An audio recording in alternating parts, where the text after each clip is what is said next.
Pastor نوید ملک خداوند کی عظیم اور بین الاقوامی شہرت یافتہ خادم ہیں۔ آپ کی اردو اور انگریزی میں کتب، عہد جدید کی تفسیر، یوٹیوب پر 1000 کے قریب پیغامات، کئی مشکل ترین سوالات کے جوابات اور بائبل مقدس کے مفت آن لائن کورسز کے لیے وزٹ کیجیے www.newlifeinstitute.org۔ خدائے بزرگ و برتر کے مبارک، خوبصورت اور افضل ترین نام میں آج رات یک بار پھر آپ تمام مومنین کلیسا کی خدمت میں آداب بجا لاتا ہوں۔ خواہ آپ ہمارے ساتھ اسکائپ آئی ڈی پر اس وقت خدا کے کلام کو ہمارے ساتھ مل کر سیکھ رہے ہیں، خواہ آپ فیس بک کے کئی پیجز پر اس وقت موجود ہیں، یا یوٹیوب پر اور واٹس ایپ گروپس میں اس کلام کو میرے ساتھ مل کر سیکھ رہے ہیں۔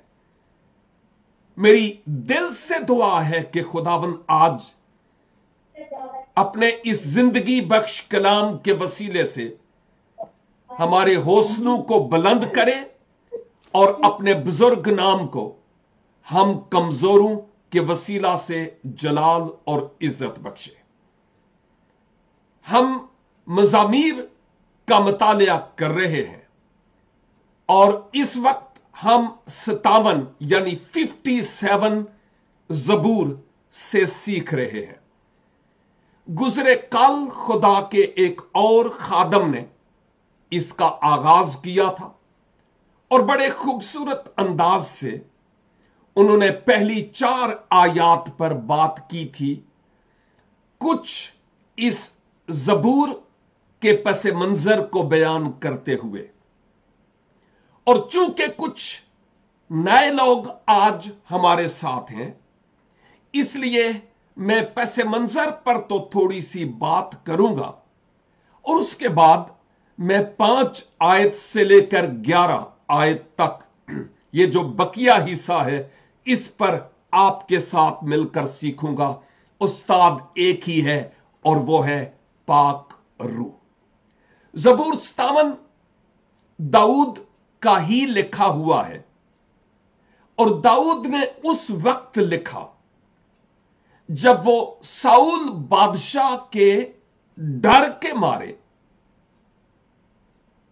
ادولام کے مغارہ میں اپنے آپ کو چھپا رہا تھا۔ یعنی ادولام ایک ایسا علاقہ جہاں پر کئی غاریں موجود تھیں، اور ایون آج بھی جو لوگ اسرائیل میں جاتے ہیں کہتے ہیں کہ تقریباً 40 to 45 منٹس پیدل ادولام کی وادی تک لگتے ہیں، اور وہاں پر کئی ایک غاریں ہیں، اور قدیم ادوار میں لوگ ان غاروں میں جا کر پناہ لیا کرتے، چھپا کرتے تھے اپنے دشمنوں سے۔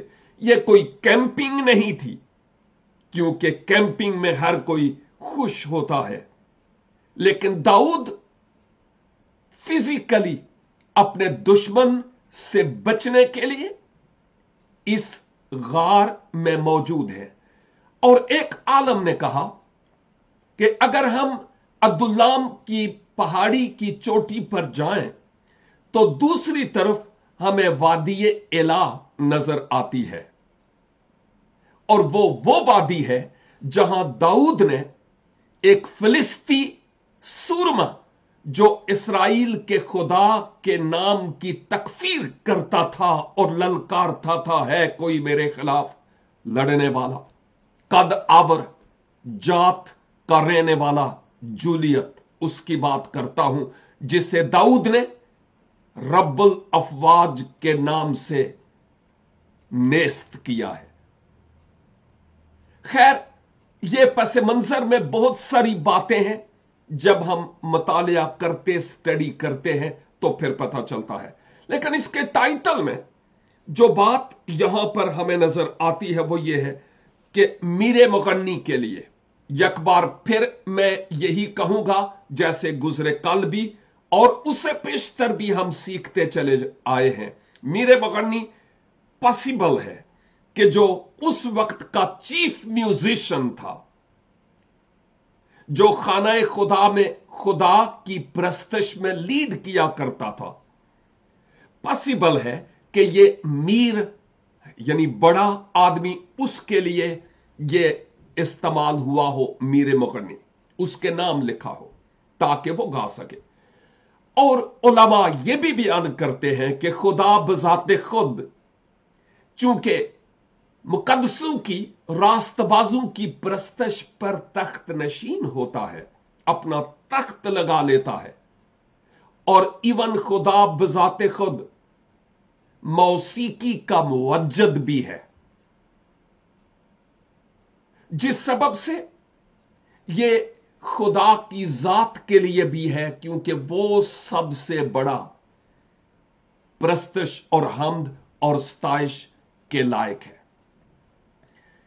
टाइटल में जो उर्दू में लिखा हुआ है उसको समझने के लिए हमें अंग्रेजी जबान से हेल्प लेनी पड़ेगी, क्योंकि इससे पेशतर हम कुछ जबूरों पर गौर कर चुके हैं जिनमें फलां की सुर पर दाऊद का जबूर, लेकिन यहां पर थोड़ी सी एक प्रॉब्लम है समझने के लिए, उस पर उसका थोड़ा सा ऑपरेशन करना जरूरी होगा ताकि हम बेहतर तौर पर समझ सकें।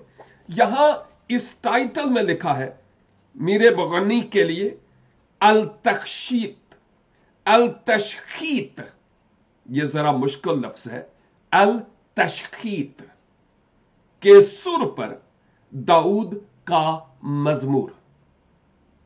अल तखशीत के माना तबाह ना होने दे, बचा, हलाकत में ना डाल, ये इसके माना है जो हमारे लिए बड़े अहम है और जरूरी है कि तबाह ना कर।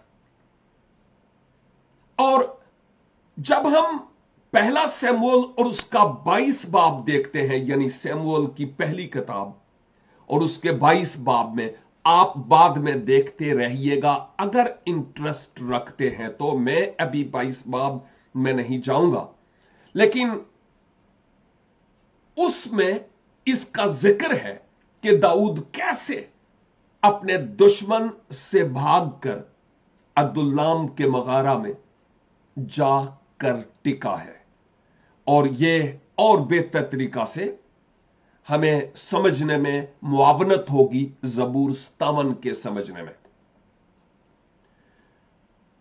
एक ख्याल है, और वो ख्याल ये,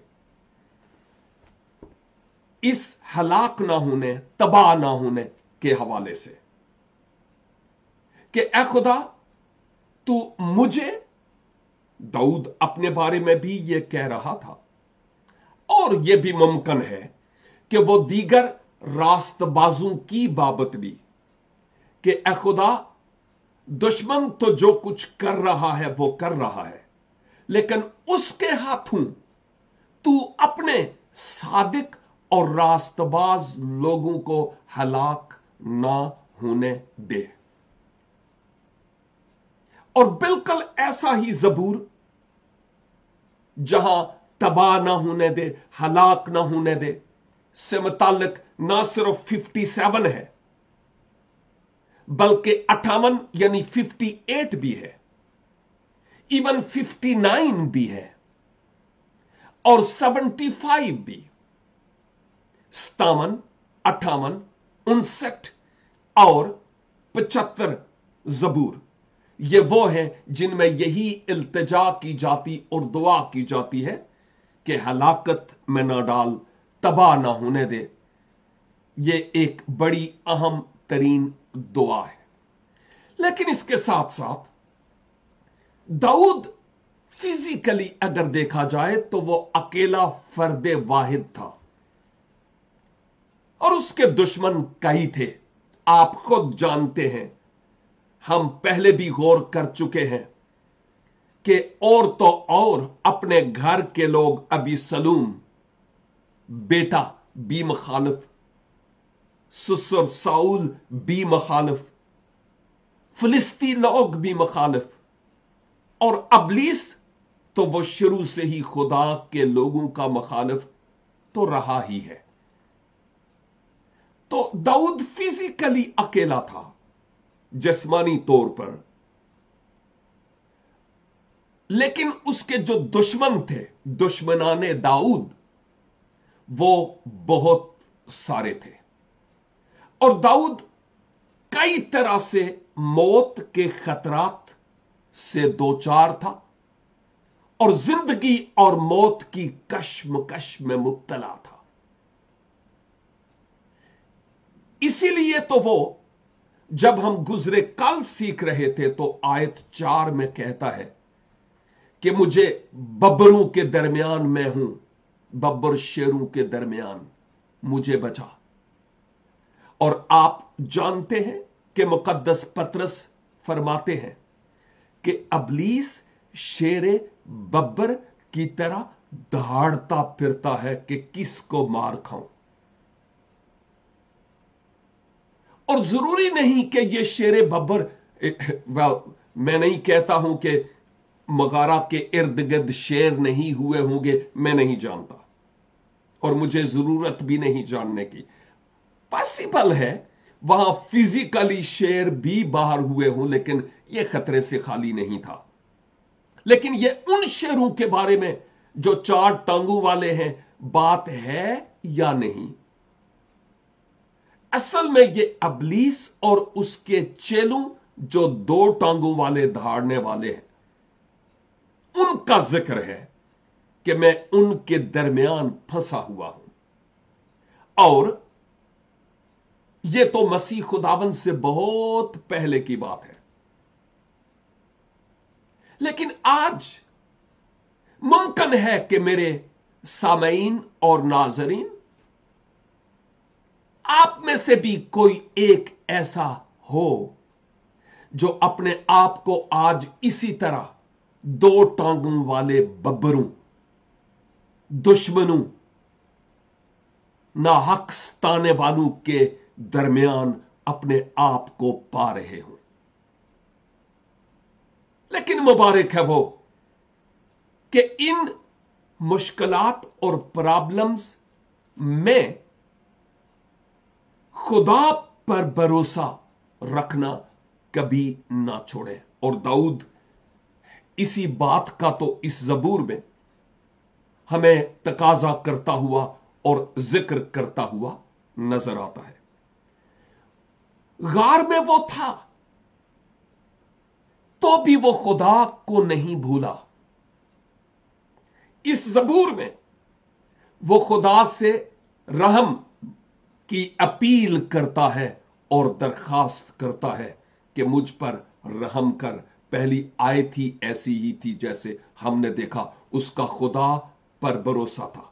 और स्पर्जन एक बहुत अजीम आलम गुजरे हैं, चार्ल्स स्पर्जन, और उन्होंने ये कहा कि जो भरोसा रखने वाले लोग हैं ना, खुदा पर भरोसा रखने वाले लोग, खुदा हमेशा उन लोगों पर रहम करता है, बशर्ते कि वो खुदा पर भरोसा करते हो। अगर हम चाहते हैं कि मुझ पर रहम हो, तो फिर जरा देखना है कि मेरा खुदा पर तकिया और भरोसा और यकीन कैसा है, जरा सोचना है।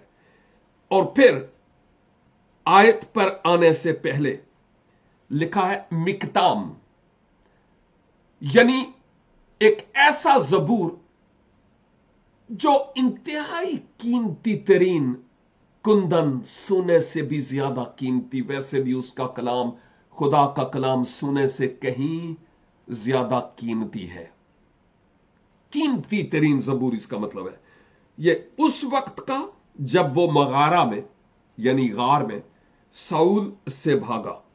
और फिर आगे हम आयात की तलावत करते और देखते हैं कि दाऊद अब आगे क्या कहता है। जब हम आयत 5 देखते हैं तो जब मैं मुतालिया कर रहा था तो मुझे 5वीं आयत और 11वीं आयत एक ही तरह की लगी है। दाऊद इन आयात में लगता है ये जबूर का, इस गाने वाले जबूर का कोर्स हुआ हो, पॉसिबल है। और यहां दाऊद ये कहता है, ऐ खुदा तू आसमान पर सरफराज हो। वो है ऑलरेडी सरफराज, सरबुलंद, लेकिन वो कहता है तेरा नाम और ज्यादा सरफराज हो बुलंदियों पर और उन बुलंद मकामों पर। क्यों उसने कहा? क्योंकि दाऊद अपने माजी के तमाम तजर्बात को याद रखते हुए खुदा की वफादारी को नहीं भूला कि उसने मुझे कभी छोड़ा नहीं है, मुझसे कभी दस्तबरदार नहीं हुआ, मेरी सूरत उसने अपनी हथेली पर खोद रखी है, मेरी तरफ से रब्बुल अफवाज लश्करों का खुदा होकर लड़ता रहा। उसने मेरे हाथों और उंगलियों को जंग करना सिखाया, जूलियत जैसे सूरमाओं को, फिलिस्तियों जैसी अफवाज को उसने जेर किया। साउल अबिसलूम जान के दर पे थे और हैं, लेकिन खुदा उसको बचा रहा था। इसीलिए वो कहता था, ऐ खुदा तेरा नाम सरफराज हो। यह किसी आम शख्स के लिए नहीं कहा जा सकता, क्योंकि कोई आम शख्स किसी के लिए कुछ कर भी नहीं सकता, लेकिन यह खुदा के हुजूर ही वो ये कह रहा है, तेरा नाम सरफराज हो और तेरा जलाल सारी जमीन पर हो। सारी धरती पर तेरा जलाल, तेरी ग्लोरी, तेरा जलवा पूरी धरती पर रौनक हो जाए तेरी हजूरी से। तेरी हजूरी का बादल जोर से बरसे। इसका मतलब यह कि ऐ खुदा, जैसे आसमान पर तेरा जलाल जाहिर होता है, तू सरफराज और तू मुमताज है, वैसे ही इस धरती पर भी तेरा जलाल जाहिर हो। ये 5वीं और 11वीं एक ही आयत है, दो हिस्से हैं इनके, 5वीं आयत के भी दो और 11वीं के भी दो, जिन पर हमने इस मुख्तसर से वक्त में बात की है। अब वो ये इल्तिजा करता है खुदा के हुजूर, इस मुगारे में अपने बचाव के लिए, इस गार से वो इल्तिजा करता है अपने बचाव के लिए। और आयत 6 वो कहता है, उन्होंने, किन्होंने?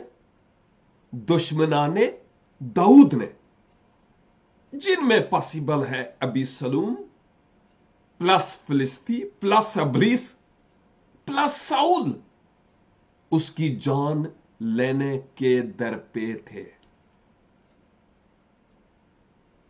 और वो कहता है, उन्होंने यानी मेरे दुश्मनों ने मेरे पांव के लिए दाम बिछाया है, यानी जाल लगाया है। उन्होंने जाल बिछाया हुआ है।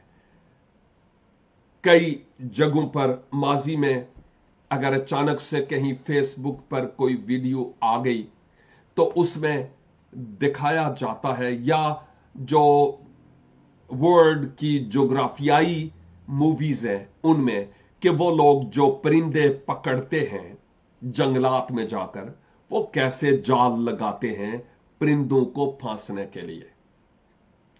मैंने अपनी विंडो के बाहर एक बोतल छोटी सी रखी हुई है, लेकिन उसके पीछे रस्सी बांधी हुई है कि यह गिर ना जाए, और उसमें परिंदों का दाना रखा हुआ है। और एक चिड़िया, पता नहीं, चिड़ियों जैसी चिड़ियां बहुत सी हैं, लेकिन एक चिड़िया आती है और उसके जहन में पता नहीं क्या है, वो सोचती होगी कि कहीं ये कोई फंदा तो नहीं इसने बिछाया हुआ। वो उस बॉटल का मुंह बड़ा है, अंदर जाती है, दाना सा लेकर यूं फौरन बाहर निकलती और इधर उधर देखती है कि कोई देख तो नहीं रहा या कोई मुझे पकड़ेगा तो नहीं। लगता है उसको तजुर्बा है कि दाम लगाने वाले, फंसाने वाले फंसा सकते हैं और ये मेरी जान के लिए कहीं कोई खतरा ना हो, और वो बार बार देखती है। तो दाऊद ये कहता है कि मेरे जो दुश्मन हैं उन्होंने मुझे फांसने के लिए, मुझे पकड़ने के लिए जाल बिछा रखा है। और बाज़-औक़ात हम अपने आप में ये बात फील करते हैं और किसी हद तक ये बातें हकीकत पर भी होती हैं कि जो हमारे मुखालिफीन होते हैं शायद दिन रात सोते नहीं, वो प्लानिंग करते रहते हैं, मंसूबे बांधते रहते हैं कि हम इसका बेड़ा गर्क करें तो कैसे करें। खुदा ना करे कि हम किसी की बाबत ये सोचने वाले हों, क्योंकि हमारे पास जो पैगाम है वो बेड़ा गर्क करने वाला नहीं, बल्कि जिनका ऑलरेडी गर्क हो रहा है उनके बेड़े को बचाने के लिए हमारे पास पैगाम है। और यही हकीकत हमें नजर आती है। और अब बुजुर्ग दाऊद ये कहता है, मेरी जान आजिज आ गई, खुदावन अब मैं थक गया हूं। कभी कभी मैं खुदा से कहता हूं, खुदा बस अब मैं थक गया हूं। और दाऊद यही कह रहा है, मेरी जान आजिज आ गई है, मैं थक गया हूं, बस खुदावन इट्स इनफ, अब मजीद बर्दाश्त नहीं है, मुझे बचा और मुझे छुड़ा, क्योंकि उन्होंने मेरे आगे गड्ढा खोदा है। क्यों? इसलिए कि तू उस गड्ढे में गिरे। अब मैं आजिज आ गया हूं, मेरे दुश्मनों ने प्लान बनाया है, लेकिन वो ये भी कहता है कि मेरा तजुर्बा है कि उन्होंने मेरे आगे गड्ढा खोदा लेकिन वो खुद उसमें गिर पड़े। जो दूसरों के लिए गड्ढा खोदता है वो खुद उसमें गिर पड़ता है। जो दूसरों के बेड़ा गर्क करने के लिए प्लानिंग बनाता रहता है वो खुद उसमें जा गिरता है। इस बात को समझने की जरूरत है। और फिर आगे लफ्ज फिर आया है, सिलाह, यानी ये बात कहकर चौथी, पांचवीं और इस छठी आयत, इन बातों पर खुदा के हुजूर इल्तिजा करने के बाद दाऊद लगता है वो जरा पाज लेता है, थोड़ा रुकता है, सोचता है और गौर-ओ-खोज करता है सिलाह कि मेरे खुदा ने मुझ पर कैसे रहम किया और माजी में उसने मुझे किस तौर पर संभाला। काश के बाज़-औक़ात हम बहुत लंबी और बड़े जोरों शोर से दुआएं करते हैं, इट्स गुड, लेकिन बहुत ही अच्छा हो कि कभी कभी हम इंतहाई खामोश हो जाएं और सोचें कि मेरे खुदा ने मेरे लिए माजी में क्या किया। सोचें और शुक्रगुजारी करने वाले हों। यह सलाह मेरी और आपकी जिंदगी पर भी लागू होता है कि सोच कि रब्बुल अफ़वाज ने तुम्हारे जीवन में माजी में क्या किया है। यहां इस छठी आयत में उन्होंने मेरे लिए जाल लगाया, मैं तंग पड़ गया हूं, उन्होंने मेरे लिए गड्ढा खोदा, वो खुद उसमें गिर पड़े। लगता है कि दाऊद इस आयत में अपनी नजरें जमीन पर लगाए हुए है। और जब वो कहता है ना वो खुद गिर पड़े, यूं लगता है जैसे एक नबुवती रूह में वो ये कह रहा है, जैसे मुकाशफा की किताब में हम देखते हैं ये हो गया, वो हो गया, बाबल गिर पड़ा, फला फला फला फला। और जब खुदा किसी काम के करने के लिए कहता है तो हमें समझने की जरूरत है कि गोया वो हो चुका, क्योंकि वो होकर रहेगा। खुदा सादिकुल कौल है। और दाऊद जब ये कहता है कि वो खुद उसमें गिर पड़े, सिमराद ये है कि यकीनन उन्होंने ऐसा बुरा सोचा, अब वो खुद उसमें मुब्तला हुए। शायद अभी जब दाऊद गार में था तो अभी तक उनके साथ ऐसा नहीं हुआ, लेकिन उसके बाद खुदावन ने जरूर इनके साथ वैसा ही किया। आप देख सकते हैं फिलिस्तियों के साथ क्या कुछ हुआ, साउल कैसे माजूल हुआ, सल्तनत जवाल पजीर हुई, और किस तरह वो हलाक हुआ।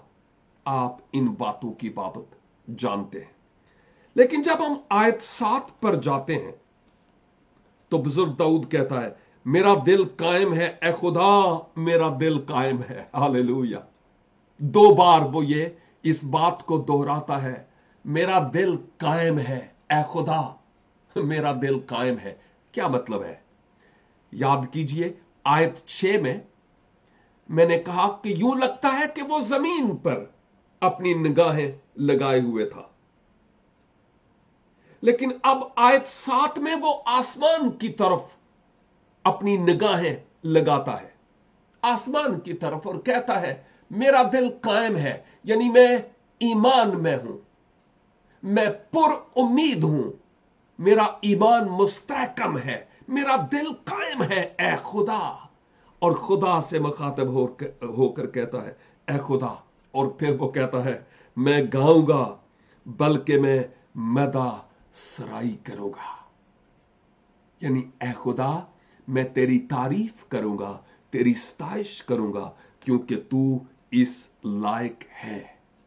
तू मेरे दुश्मनों को मेरे पांव तले जेर करने को है, इसलिए मैं गाऊंगा और तेरी सताइश करूंगा। आयत 8, ए मेरी शौकत से मुराद शान है। ए मेरी शौकत, बेदार हो। एक लिहाज से वो अपने आप को यह याद दिला रहा था कि दाऊद, तेरा ईमान, तेरी जोरत, तेरी दिलेरी, गैरत ईमान, तो क्या था, कहां था और अभी कहां है। जाग, बेदार हो दाऊद, तेरी शान और शौकत कहां है अभी। उठ, बेदार हो, जाग। और फिर ए बरबत और सतार जागो हुए। अगरचे दाऊद इस गार में कितनी परेशानी और दुख में था, इसके बावजूद वो कहता है मेरा दिल मुस्तहकम है, कायम है। और वो बरबत और सतार की बाबत कर कहता है जागो, मैं खुद सुबह सवेरे जाग उठूंगा। आपने वो जबूर सुना है ना, बरबत ते बीन जागे, मैं जागांगा सवेरे, कौमां ते उम्मतां विच शुकराने गावां तेरे। आलम लोग कहते हैं, यहूदी लोग इस बात को कबूल नहीं करते, लेकिन आलम लोग ये बात कहते हैं कि दाऊद जब रात को सोया करता था तो अपनी बरबत और अपनी सतार वो लटका देता था कि सुबह उठकर मैं फिर बरबत नवाजी करूंगा। और सतार पर खुदावन के नाम की तारीफ करूंगा। लेकिन दाऊद अभी सोया ही होता तो पूर्वी हवा चलती और बरबत और सतार के तारों से टकराती और हल्की सी सुर निकलती। दाऊद जाग जाता, क्योंकि दाऊद का दिल खुदा के बाद अपने आलाते मौसीकी में था जिनसे वो खुदा की परस्तिश किया करता था। और फिर दाऊद कहता है, ओ बरबत बीन जागे, मैं जागूंगा सवेरे। मैं अभी तक सोया हुआ हूं, वो तो जाग पड़े हैं, मैं अभी तक जागा हुआ हूं, सोया हुआ हूं। मुझे जागना है ताकि मैं अपने खुदाबंद की हमद और उसकी सताइश करूं। आयत 9, ऐ खुदाबंद, मैं लोगों में तेरा शुक्र करूंगा, मैं उम्मतों में, कौमों कबीलों में तेरी मदा सराई करूंगा। वही बात जो ऊपर हो चुकी है, मैं तेरे अजीब कामों का कौमों और उम्मतों में बयान करूंगा, शुक्रगुजारी करूंगा, गवाही दूंगा, तमजीद करूंगा। और आयत 10, क्योंकि तेरी शफकत आसमान के और तेरी सच्चाई अफलाक के बराबर बुलंद है। ऐ खुदा, तेरी शफकत, तेरा शफीक होना आसमान के और तेरी सच्चाई अफलाक के बराबर बुलंद है। यानी बहुत बड़ी है तेरी शफकत, बहुत बड़ी है, और तेरी सच्चाई भी अफलाक यानी आसमानों की मानिद बुलंद है, बहुत ज्यादा है। मैं इसको लफ्जों में बयान नहीं कर सकता। और फिर एंड पर वही आयत जिस पर हमने बात की है, 5वीं और 11वीं, कि ऐ खुदा, तेरा जलाल इस धरती पर हो जैसे आसमान पर है। अजीज भाइयों और बहनों, आज के इस बाइबल स्टडी और सतावन जबूर की 5 से 11 में हम इसी हकीकत को देखते हैं कि ईमानदारों, हालात ख्वाह कैसे ही क्यों ना हो, भले हम शेरों के बीच में हों, बब्बरों के बीच में, लेकिन आए हम नजरें उस पर लगाएं जो शेरों के मुंह बंद कर सकता है। भले हम आग की भट्टियों में हों, लेकिन आए हम निगाह उस पर लगाएं जो आग की भट्टियों को गुलजार बना सकता है। भले हम झील में डूब रहे हो, लेकिन डूबते डूबते भी अपनी निगाहें ईमान के बानी और कामल करने वाले पर फिक्स कर दें, जो अपना हाथ बढ़ाकर हमें बाहर निकालने के लिए तैयार है। खुदावन इस कलाम के वसीला से मेरे और आपके ईमान को मजबूत करे और इस जबूर से सीखे हुए सबक को हम अपनी जिंदगी में अमली जामा पहनाने वाले हो सके। आए हम खुदावन के हुजूर दुआ करें। मैं मुख्तसर सी दुआ आपके लिए इस वक्त करूंगा। रब्बुल अफ़वाज, शुक्रगुजार हैं आज आपके कलाम के लिए जो मैंने और हम सब ने मिलकर सीखा है। हां खुदावन, हम मुश्किलात और दुखों और तकालीफ की वादियों से हो गुजरते हैं। बब्बर हमें घेर लेते हैं। काश के ए खुदा हम दिल की गहराइयों से यह कहने वाले हों, खा मेरा गुजर मौत के साया की वादी से क्यों ना हो, मैं किसी बला से नहीं डरूंगा।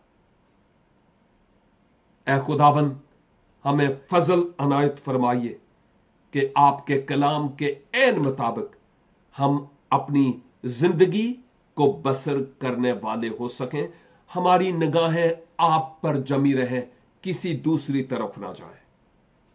मेरे अजीज भाइयों और बहनों में से अगर कोई परेशान हाल है, जिंदगी से नाउमीद हो चुका है, ख्वाब अधूरे हैं, रोयाएं पूरी नहीं हो रही, बिजनेस फेल है, बीमारियों से शफा नहीं हो रही। ऐ खुदावंद अपने लोगों को तौफीक अनायत फरमाइए कि वो अपनी निगाहें बंदों पर नहीं बल्कि आप पर लगाए। आप यहोवा राफे है, अपने कुदरत वाले नाम में अपने लोगों को छू कर हर तरह की बीमारी से, तकलीफ से, परेशानी से रिहाई बख्शिए और अपने नाम को जलाल दीजिए। खुदावंद यीशु मसीह नासरी के बुजुर्ग और मुकद्दस तरीन नाम के वसीले से हम ये दुआ मांगते हैं। आमीन एंड आमीन। God bless you all.